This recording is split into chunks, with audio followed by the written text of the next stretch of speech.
Last month, I put out a video giving a tour of this garden border. The palm trees in the yard really needed a trimming, and they were really past due. I knew there would be some damage. When I first came out and did the tour, there's a little bit of trailing verbena, there's a little bit of dwarf lantana down there, and of the second half of the garden. The Esperanza flowers have been falling and decorating the path here, so that's why there's yellow flowers here. This is what things look like. I need to come in and pull out some of these ferns. And my frog sanctuary. And then Mazis is the lime green plant you see. There's a little bit of trailing verbena. There was another half of the video I was gonna tour. This is Cassandra, another one of my favorite plants. This is a firebush, and it's just now coming into bloom. Behind it is some first night grass. I've had lots of trees trimmed. Pathway of ajuga, and I've never felt like I needed to, one of my favorite all-time plants, interrogate them about their experience level. Oxalis might be something to consider. It comes back every year. No questions were asked. We just made the appointment. And I like the way it contrasts with this variegated vinca here. For them to come trim the palm trees. And this color and style of dwarf shrimp plant is one of the rarer versions.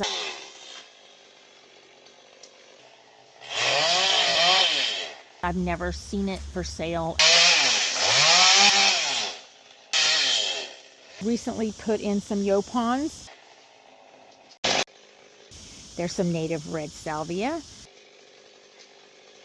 Turmeric plants, the upright elephant ear, iris and amaryllis. This is a shrimp cocktail plant. You may have heard of or seen a shrimp plant that looks very similar to this flower, and they're very common in red, and occasionally you might see them in white.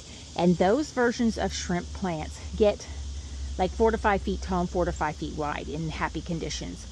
This is a dwarf variety. It stays just like maybe 2.5 feet tall. So this was where the shrimp plant was that I was sharing. This has also been trampled. This will have to just be cut down to the ground and start over. I was okay with the elephant ears, and I expected elephant ears to get damaged. Inside the pathway, I have chocolate chip ajuga and some creeping mazis. There's another Cassandra. The mazis is the lime green plant you see. There's a little bit of trailing verbena. There's a little bit of dwarf lantana down there, and I think that one might be a true dwarf lantana.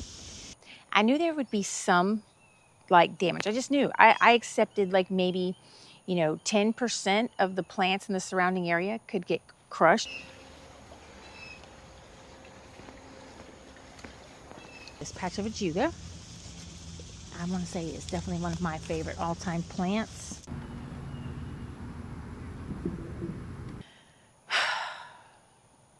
Anyway, I expected some damage to happen. I'm not like, don't let one thing happen.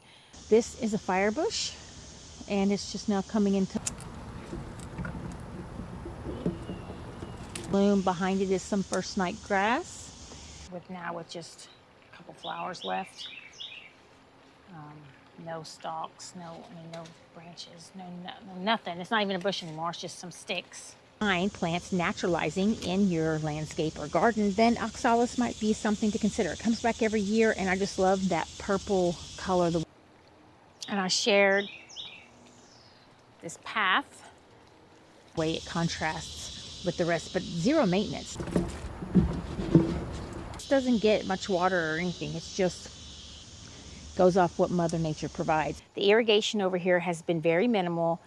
Other than in front of the palm tree and around the palm trees, there's good irrigation, but nothing on this side of the path ever gets watered. So, because it really never got exposed to sun. So now with the sun exposure and no irrigation, I don't know what's gonna happen. This is Cassandra, another one of my favorite plants.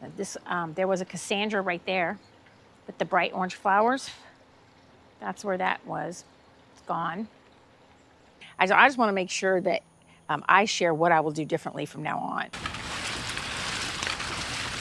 The steps that I wish I had taken beforehand that really would have allowed them to still do their work, but not made the aftermath such a tragic event. So I think I'm gonna go ahead and I was thinking about getting rid of that yucca, but now I think I definitely will. They trampled all these amaryllis, and I even told them they could throw it over the fence, and they could have gotten it over the fence, just like every other tree person has done with no problem. So I don't understand. What I'm gonna have to do is just cut them back and start over. Trees get trimmed. That's just kind of part of having property. This half of the pathway is where most of the damage is, but I'm not gonna just cut this half back. I'm just gonna have to cut them back all the way across, just leave a few here and there. And I've never seen anything as destructive as what happened in my own backyard. Really depressing.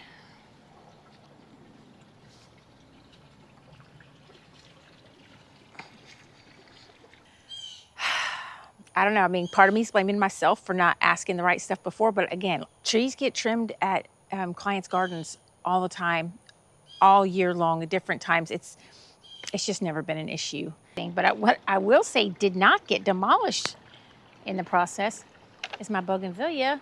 She's still over there. You know, every year I feel like it's something. And I have to say, this wasn't totally my husband's fault. So I'm looking at this as an opportunity to just start over. I'm gonna redo this whole corner. And then where that corner meets, I'm just gonna cut down all the elephant ears. And then there's a few down here that I need to move, but I'll also put some on the other end. So maybe it'll help fill in some of these black ones that are overtaken. In the meantime, I did get some more annuals to put along this path. Since there'll be more sun, I'm trying to look on the bright side of it. All of this grass, I don't know how this ended up getting trampled either, my giant lorope. But it got a really good trampling too. I want to say, so this is the overflow garden, and I do have some logs.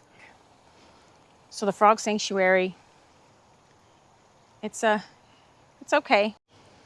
Now I will be sharing all the footage of how I spruce this area up for the remainder of the season, because a lot of these plants, like the firebush, the shrimp plant, and the Cassandra, it's highly unlikely they're going to come back and put out blooms the way they were throughout the whole month of July. It's just very unlikely. I mean, I have hope, but to have to look at such sparsity in an area that was so full of life for the next month or two, I've just picked up some annuals and a few perennials just to make myself feel better and make the garden look better for the rest of the season. And, you know, there are circumstances behind this trimming that provoked it that, you know, it kind of makes it hard to complain. So I'm just trying to make the best of a really tragic situation here and just go with it. This is not the first time damage. This is not the first time damage has happened in my garden. It just happens. I'm not saying it's okay. All we can do is just gather the pieces that are left and try to move forward. But things happen. I mean, if you've seen I don't know if you follow my bougainvillea, if you've watched any of my bougainvillea videos, you know my own husband butchered mine a year ago. This butchering, however, wasn't even, it was just being careless and reckless, I guess, with the tools that they were given. I don't know, but, or maybe just really inexperienced. It's something I deal with constantly at other clients' houses too. This time it just happens to be me. But there is usually something. Each year it's different, and each year's had a different clients, and each year it's a different type of service contractor that came out there to do work and ended up causing damage. I've got a client right now who we've been going round and round with AT&T. So many things in the backyard, from irrigation to drainage and all these other things, that whatever they did, it was totally unnecessary just to put a line in.